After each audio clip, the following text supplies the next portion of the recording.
తమ్ముడు నమస్తే. నమస్తే. ఫ్యాన్స్ అందరూ జూనియర్ ఎన్టీఆర్ని రాజకీయాల్లోకి రావాలి రావాలి అంటూ కోరుకుంటున్నారు. ఆయన ఎక్కడ కనపడ్డా కూడా సీఎం సీఎం అని అరుస్తూ ఉన్నారు. మీ అభిప్రాయం ఏంది? రాజకీయాల్లోకి రావాలంటే వద్దు అంటే ఇప్పుడు జస్ట్ ఎప్పుడో అడిగారు. అంటే ఎన్టీఆర్ అప్పుడు మన టీడీపీ కండ వేసుకున్నప్పుడే చాలామంది అడిగారు అంటే రాజకీయాలకు వస్తున్నారా అంటే చెప్పాడు. అంటే నేను రావట్లేదు అని చెప్పాడు.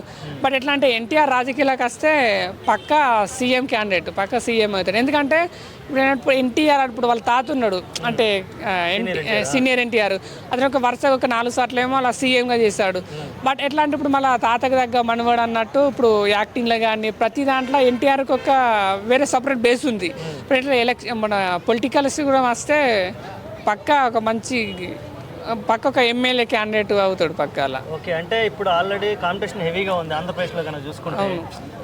అటు జనసేన ఉంది, టీడీపీ ఉంది, తర్వాత ఇంత పెద్ద టైట్ సిచ్యువేషన్ మళ్ళీ ఇంకో పార్టీ పెట్టి మళ్ళీ మనుగడ సాగించే అంత ప్లేస్ ఉందంటావా?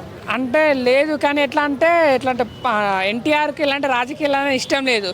అతనికి రాజకీయాలకు ఇంట్రెస్ట్ ఉంటే అప్పుడే వచ్చాడు వాడు. అప్పుడు అసలు కండు వేసుకొని అంటే చాలా చేశాడు. అంటే ర్యాలీలు కానీ అలా ఇలా చేశాడు. అప్పుడే చాలామంది అడిగారు ఫ్యాన్స్ కానీ ప్రజలు కానీ, అంటే మీరు వస్తున్నారంటే నేను రావట్లేదు, నేను సినిమా ఇండస్ట్రీలో ఉండిపోతా అని చెప్పాడు. బట్ ఎందుకంటే ఇప్పుడు టీడీపీ అంటే ఇప్పుడు అందరూ చంద్రబాబు అంటారు, కానీ దాన్ని సృష్టించింది ఎవరు? వాళ్ళ తాత ఎన్టీఆర్. అతను ఇప్పుడు చాలామంది ఇప్పుడు టీడీపీ ఎవరంటే చాలామంది ఇప్పుడు సీఎం పేరు చెప్తారు, ఎట్లాంటి మన అతని పేరు చెప్తారు. బట్ దాన్ని స్థాపించింది ఎవరు? వాళ్ళ మామయ్య. బట్ అలా. Okay, thank you.